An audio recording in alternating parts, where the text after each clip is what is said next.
Hello and welcome to the Shake Up Learning Conference. Today I will be presenting speed dating with Google Apps in the language classroom. I hope all these tips help you to be successful in your language class. Doesn't matter if you teach Spanish, French, German, Chinese, or ESL, you will be happy that you join us. My name is Carolina Ramirez. I am a Shake Up Learning trainer. I have been teaching for the last 16 years and I hold a Master in Educational Technology. In addition, I am a Google for Education certified trainer. I love to use multiple digital tools in the class. I am certified in Newzilla, VoiceThread, and Adobe Creative Educator. Why use Google Apps? Well, we all know how powerful these tools are in education. They do not only enhance students' learning, transform your lessons, keeping them engaging and meaningful, and create an interactive experience to achieve not only the 4 C's of the dynamic learning, but also the 5 C's from the American Council of Teaching Foreign Languages. Let's watch this video together.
Exploration, flexibility, connection, collaboration, communication. All of these words come to my mind when I see this video. Let's enhance our learning using them correctly.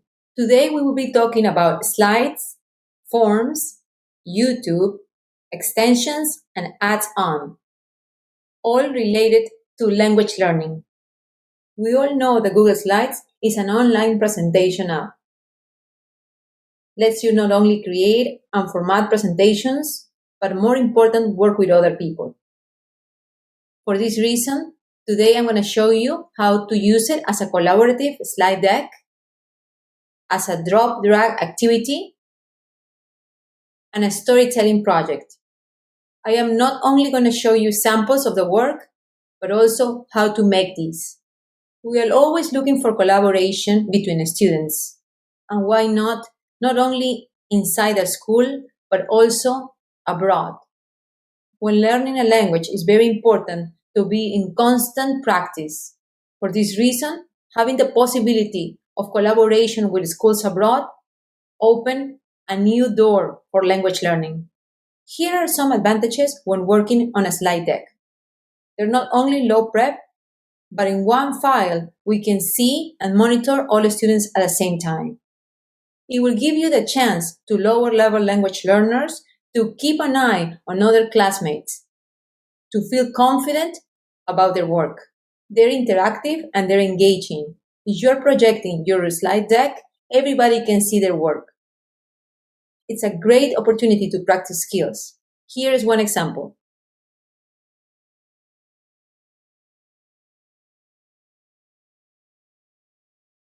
You will need to put the instructions in the first slide. The objective has to be very clearly stated, as well as your instructions. The students will work in the same document at one time. You can monitor them by clicking on the icon that is located on the lower left side of your screen, which is called Grid View. This will allow you to see all students at the same time. If you're projecting your screen, the students can also see their work. The students can be working on the same topic, or you can divide topics by slides. When you're sharing this document, you need to make sure that it's in editable mode. You will go to Share, add the students right here, and make sure that you turn on these to Editor. Because all students will be working on the same document, they do not need to make their own copy. You can send a brief message and click Send. Other ways to collaborate on one slide deck are to write book reviews, exit tickets, summaries of concepts taught, jigsaw topics. Possibilities are endless. I will show you a sample of a poetry slide deck made by students of an ESL class. Mrs. Fikes, an English and ESL teacher at a school in Vero Beach, Florida, has shared with me this presentation. As you can see, the title is clearly stated in the first slide. The second slide states what is an acrostic poem. The following are some examples. Keep in mind that you will be doing this with kids that are learning the language, and you will need to demonstrate as many times as possible. Writing clear directions is key to reach the goal. Depending on the level of the language learners, you can write these directions in the target language.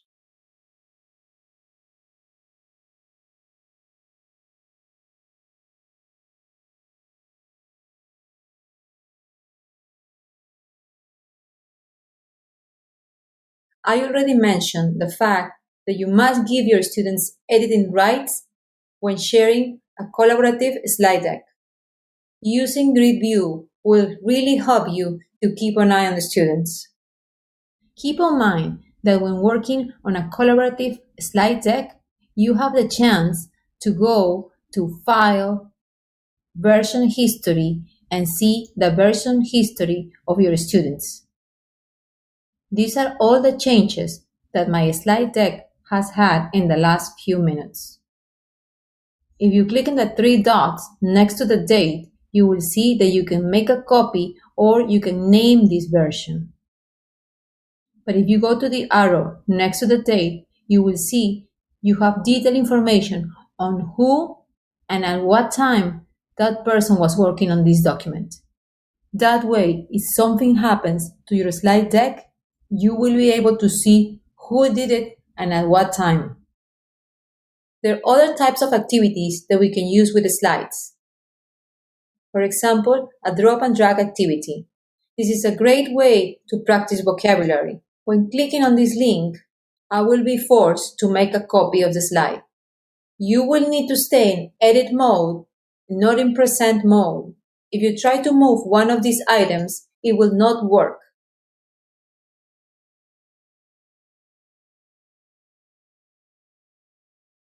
These items were used as a background, while the labels are not.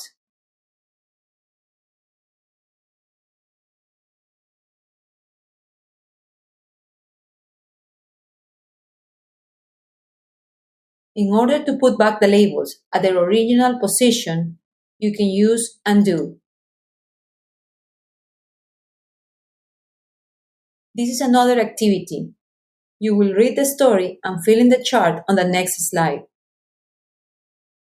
The students will drag and drop which activities are done in a specific day of the week. Again, the calendar was used as a background image. In order to do these activities, you will have to do the following. You will locate the image that you want. It could be from your computer or from the web.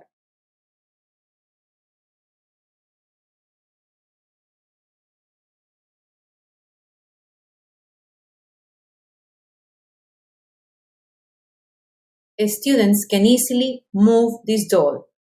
In order for this doll to be used as a background, I will go to File, Download, PNG image.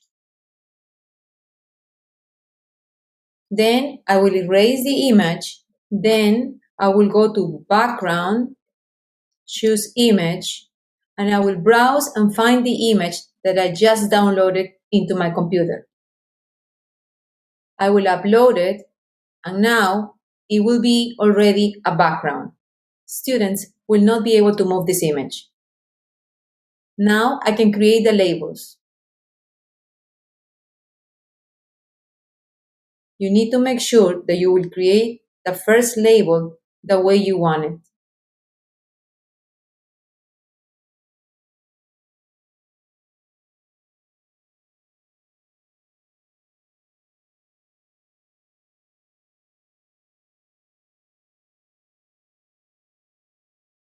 Once you have your first label created, you just duplicate the label.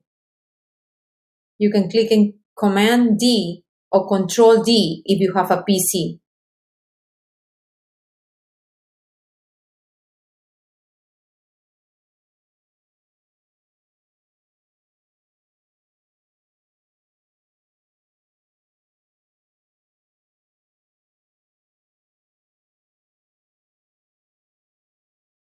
Once you have all your labels, don't forget to include your instructions.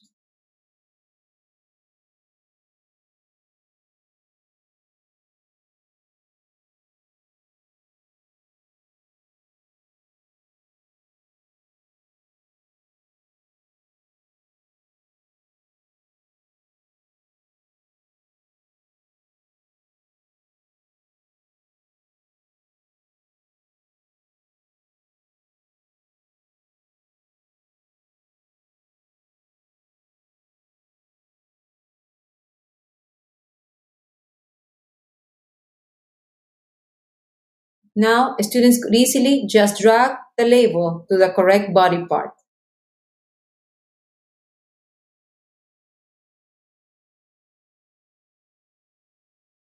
The same idea goes with the calendar. Create a calendar with the days of the week or insert one from the web.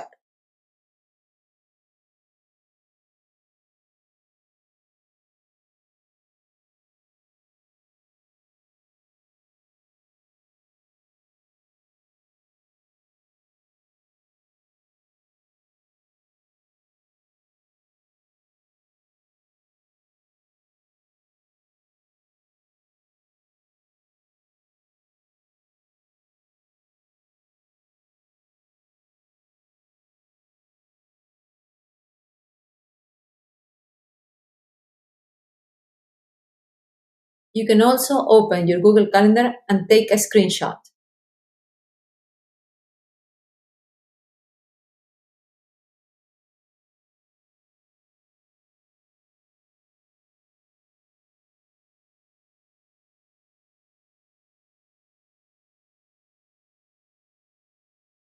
Then you can insert it as a background.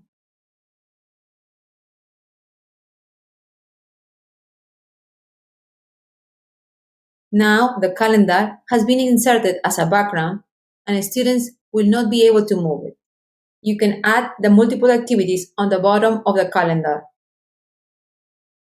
If you don't want it or you need the space, you can always use the next slide.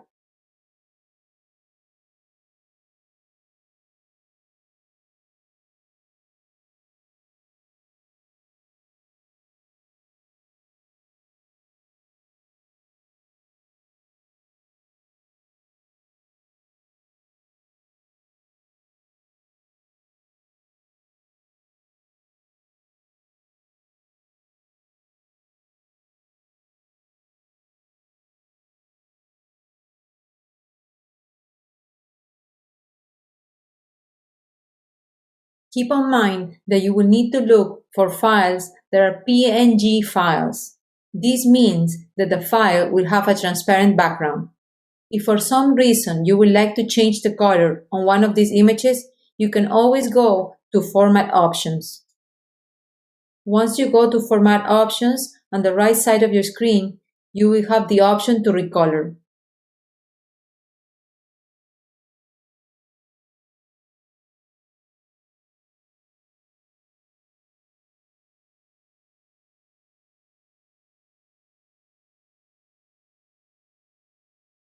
You can always flip the image towards the other side. Go to Format Options and then Size and Rotation. And then click Flip.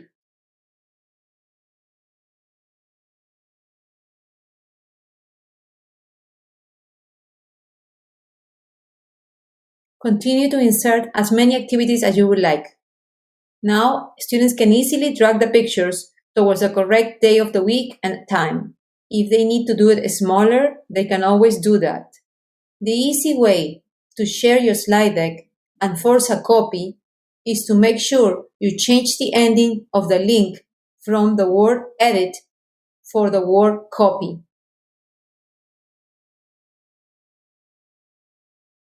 It will force a copy into your students.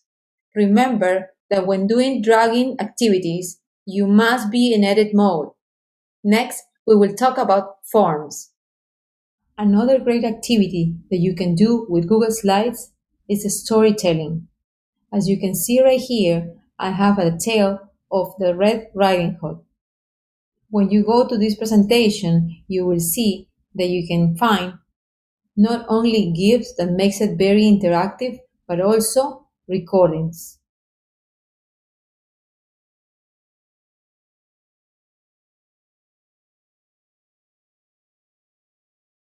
Antes de salir, la mamá le advirtió que tuviera cuidado con el lobo.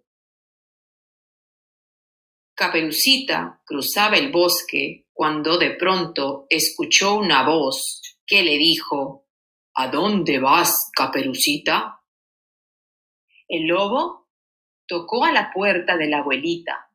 Tocó y tocó. The first thing that you need to do would be to add an empty slide.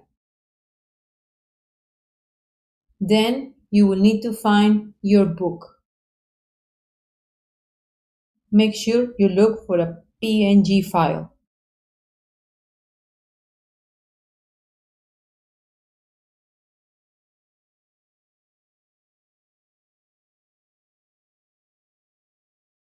Once you find the file that you want, you can format it.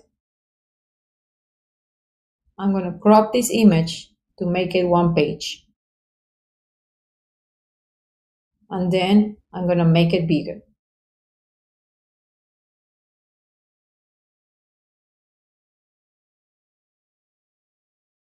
I want to make sure I'm covering the entire page.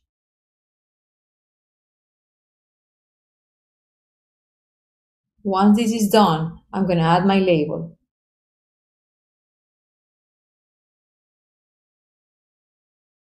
I am going to change the chapter .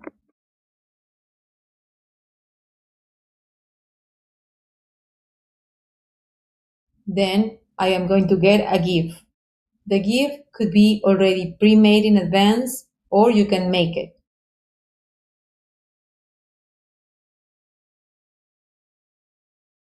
I found one GIF already made.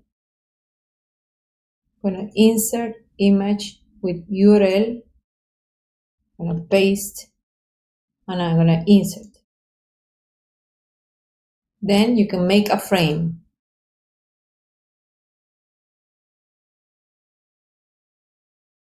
If you want, you can even change the color of your frame.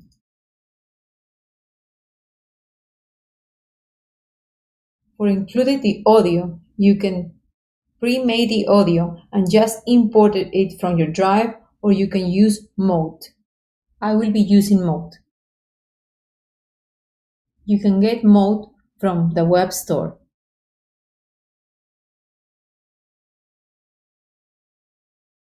Caperucita caminaba y caminaba.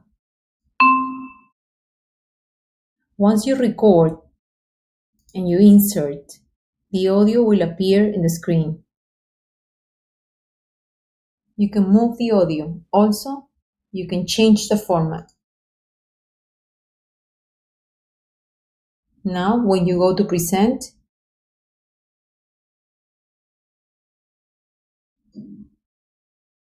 Caperucita caminaba y caminaba. Students can come out with their own creative storytelling You just need to make sure that you give them a rubric to follow. I am sure most of you have already used Google Forms. It's an app not only created to get data, but for students, parents, teachers, and administrators to get and receive feedback. It could also be used as an assessment piece or as an entry or exit ticket. You can have immediate knowledge if your students grasp a topic or need a reinforcement. You can access forms from your Drive, from the Omni box, going to forms.google.com, or you can use the 9 dots located on the top right corner of your screen, next to your account. You will click and look for forms. Here, you have the choice to use one of the templates created by Google or to create your own one. The first thing we need to do when creating any document is make sure it has a title.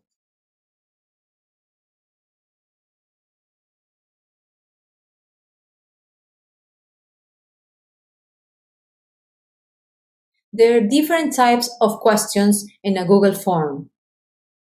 Towards the right side of the first question, you can find multiple choice, checkbox, drop down, and a bunch more. In order to make this question a required question, you need to make sure that you turn on the require button. You can duplicate your question just by clicking, or you can delete it right here. On the top of your screen, you can see how to customize your theme. That means you can either choose an image or change the color. Google gives us the choices of multiple images. You can always use your own pictures or images by uploading them from your own computer.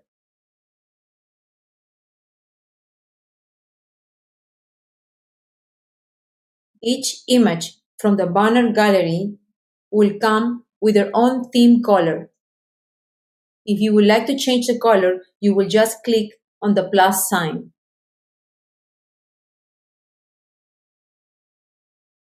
You can also change the background and the font style.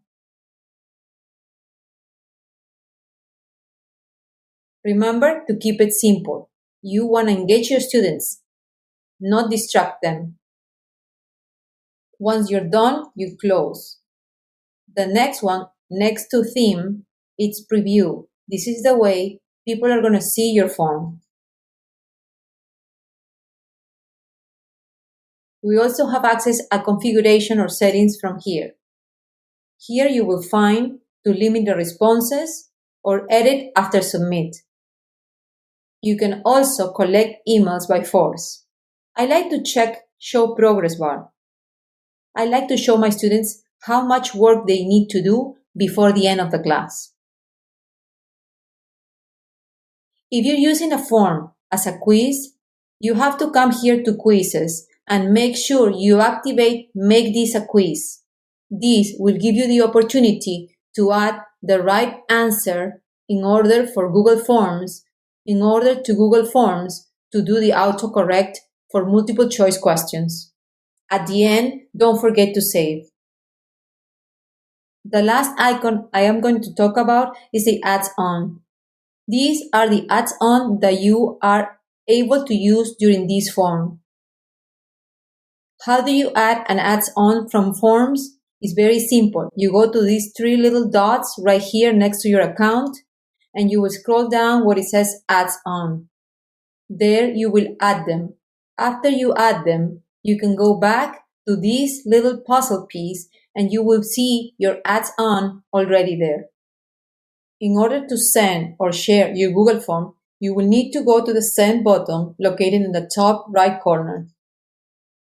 Here you have the choice to send it by email, copy the link and paste it in Google Classroom or any other platform that you're using, or embed it on a site. If you want to add collaborators Under email, you can see right here on the bottom, add collaborators. If you're adding collaborators to this Google form, make sure you change the setting accordingly. Next, I would like to talk about YouTube. At this point in life, it will be probably true if I state that almost everybody in this planet has heard or used YouTube. If you have a personal Gmail account or your school is a Google school, you already have a YouTube account. You can create your own channel, create your playlist, upload videos specifically into your playlist, and expose students to relevant information around the world by sharing that playlist. Accessing your account is pretty simple. Again, you will need to be signed in your Google account. Then you will need to go to the 9 dots located in the top right corner of your screen. You will scroll down until you find YouTube. If you already signed into your Google account and you go to youtube.com, you could always get into your YouTube like that. I have not created a channel on this specifically account. I will show you. You can click here under your account. You will find the create a channel option. Make sure that when you're creating a channel, you pick the right name. This is the name that you will use for your channel. People will see and will follow you with that name. Once you pick the name, you click Create Channel. This is one of my accounts. Right here, I already have created my channel. Once you find a video that you would like to add to a playlist, you will simply click this little plus symbol that is underneath the video. This is going to ask you if you want to create a new playlist or just simple to watch it later. Let's say I want to create a playlist.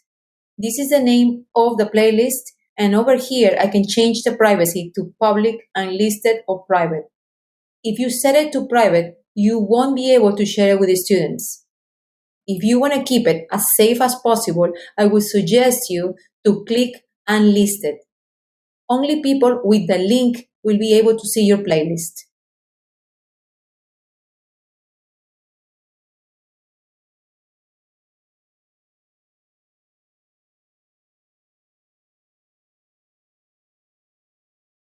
In order to see what playlists or channels you follow, you will need to scroll to the top left corner of your screen. Right here on these 3 lines, the hamburger, you can see your library. You can see your videos, or you can see your playlist. This is one of my playlists. Right here on the left side, you can see the little play icon. That means it's a playlist. You can edit your playlist from here. Inside your playlist, you can click on these 3 dots and you will be able to not only add videos from here, but also add colleagues so you can collaborate with them. In order to share a playlist with your students or colleagues, you will need to go and click on share. Copy the link and share it. You do not need to be here on this page in order to add videos. You can simply go to home, find a video that you would like to use, and once you click on that video, you will have the choice to add it to your playlist. You will see the playlist that you have already made, or you can simply create a new one. As you can see right here, this playlist is unlisted. I have not only used YouTube to create playlists and share with my students, but I have created instructional videos on my own. As part of the review for the end of semester or end of the year assessments, I assign each student a topic and they make their own videos. I review the videos with them and then I uploaded them into a playlist in YouTube. I share these playlists with my students, so whenever they need to review, they can rely on their own peers to refresh their memories. Now I will talk to you about extensions and add-on. What is the difference between an extension and an add-on? Well, extensions work through your Chrome browser. You download them from the web store and you add them to your Chrome browser. So they follow you wherever you log into your account. Google Ads-on work specifically inside a Google Doc, a Google Sheet, or form or slide. Next, I will show you my favorites. The first extension that I would like to talk about is called Easy Share. Every time you find a helpful site and you would like to share it with a specific student, you have to copy the link and insert it into an email. Although it's not a lot of work, it is still a little bit of work. In order to minimize these, you can install Easy Share as an extension, and every time you find a site that you would like to share with your students, you will simply click on it.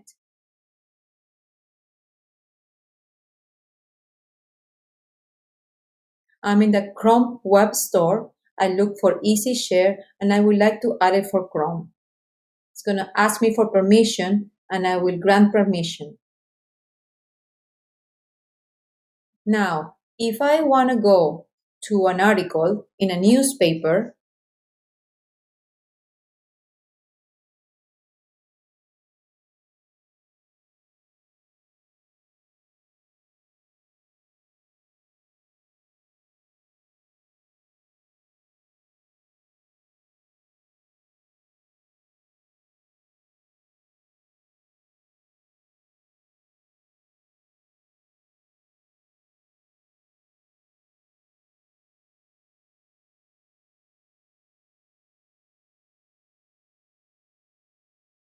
and I would like to share this with my students, I will only have to go right here to my Chrome extension, Easy Share, and I will immediately see that they already have the link for this site. Now I'm going to click on Gmail and I'm going to click on Share. Automatically, it's going to create an email to be sent. If you already have your contact information in your email, it will be very simple to click and send. Easy Share is very useful and it works not only with Gmail but also with LinkedIn, Pinterest, Facebook, and Twitter. Another extension that I would like to share with you today is called Screencastify. More than likely, you already have heard about it or you even use it. Screencastify is a magnificent way to record your videos. If you're using the premium account, you don't have to worry about the amount of video that you're recording. You click, you go to the Chrome web store and you look for Screencastify. You can add it to Chrome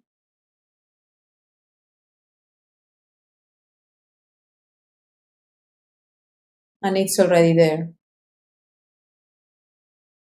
Now, when I go to my extensions, I can simply see Screencastify. The first time that you log into Screencastify, it's going to ask you to sign in with Google because your videos will immediately and automatically be saved to your drive. Another extension that I found very interesting and I love it, it's called Google Dictionary by Google.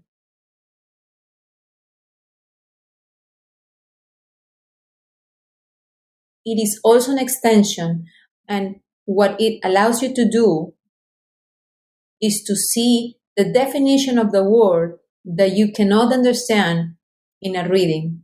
It supports different languages: Chinese, French, German, Italian, Japanese, and Spanish, between others. Again, you will have to add it to Chrome.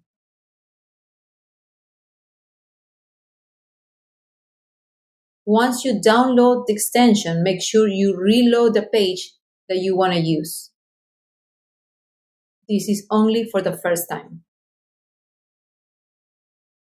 I'm going to pin it to my bar. I will highlight the word and I will click on the Google Dictionary and automatically will give me the meaning. Arrecifes.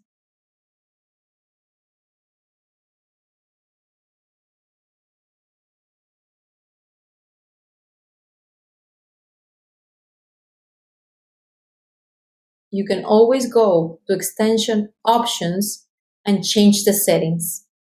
Do not forget to click on save.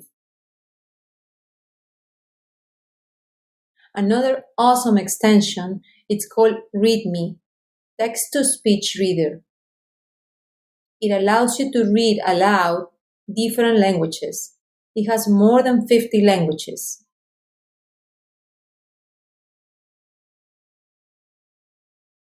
I'm going to add it to Chrome.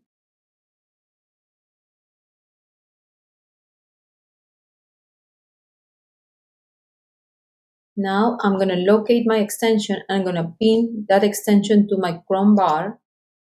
Remember to reload the page after you install the extension.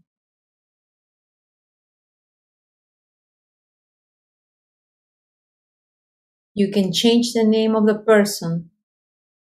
You can change the voice of the person that is reading to you. Los Arrecifes de Coral del Caribe Mexicano, en riesgo por las cremas solares, un estudio realizado en la Riviera Maya Este. Also, you can change the configuration right here. Language, Spanish,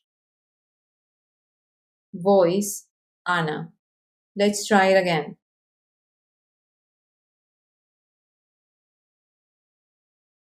Los arrecifes de coral del Caribe mexicano en riesgo por las cremas solares. Un estudio realizado en la... This is great for your language class. Students can read along on the target language. The next awesome extension that I'm going to show you is called Language Learning with Netflix and YouTube.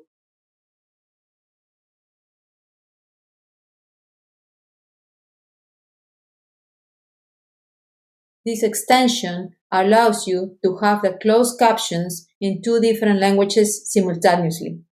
So you could be listening in English, translated into Spanish, that's your target language, and at the same time using the closed captioning in another language, let's say French. Maybe your mom or your grandmother are next to you. There's another great extension that I would like to talk about. Print Friendly is an extension that can be easily added to the Chrome browser.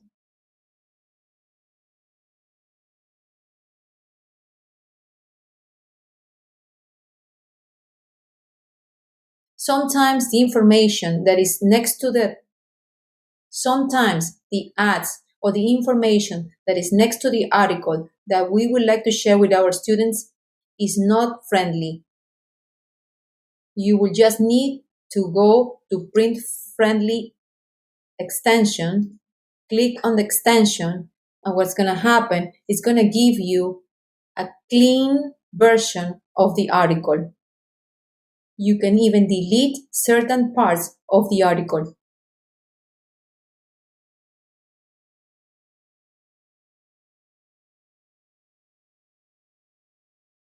You don't need to print it if you don't need it. You can actually save it as a PDF or email to your students directly.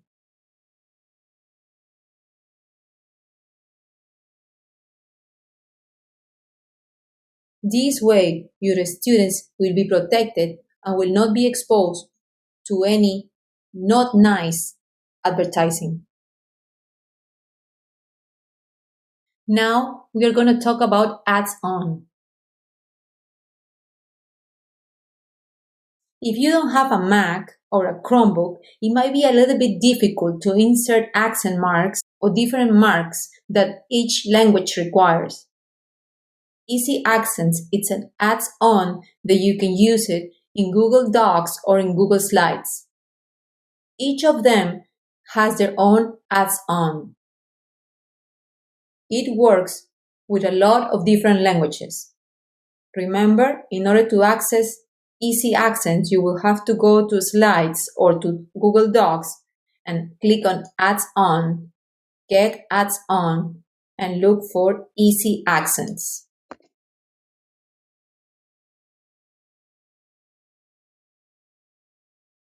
I'm going to install the add-on, grant permission,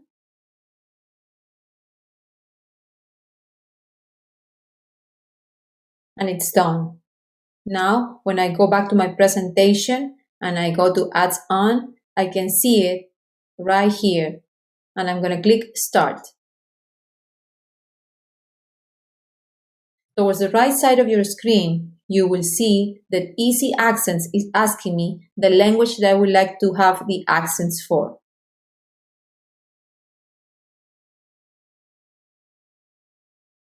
I'm going to click on Spanish, and you can see that it will give me the accent marks for different letters. Now, every time you're typing, you can just click on the letter that you need.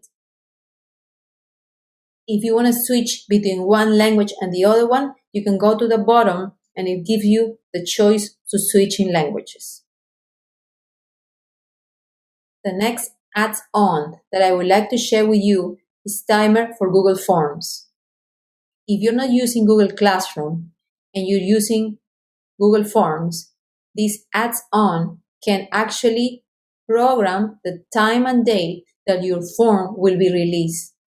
So, if you're creating an assessment piece for your students, it can be released on a specific time and date. This is another excellent add-on that uses Google Sheets. It's called Split Names. If you forget when creating your Google Forms to have two different questions, one for the name and the other one for the last name, this add-on will be very helpful. Once you created your form and it says name, students will put their name and last name. When you collect that information into a Google Sheet, this information will be all in one column. If you need to split in two different columns, you can actually just use this add-on and it will do it for you. Another great add-on is called Translate My Sheet. With one click, you can translate the language on your Google Sheets. So you have information from English that you would like to put for a parent in Spanish or maybe in French. It would be very useful to use this add-on. I would like to share with you a site that is great for language learners. It's called Lyrica. What Lyrica does is not only give you the lyric of the song, but also it will quiz you or assess you in what is the correct word from the lyrics.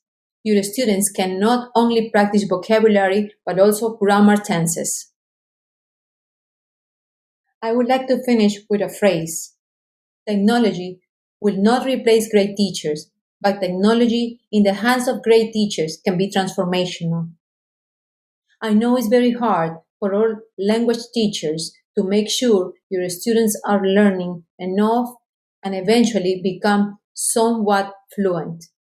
I am sure that you're doing the best that you can, but keep in mind that the students not necessarily will learn how to speak fluent, but will always remember the culture and the authenticity of the target language you're teaching.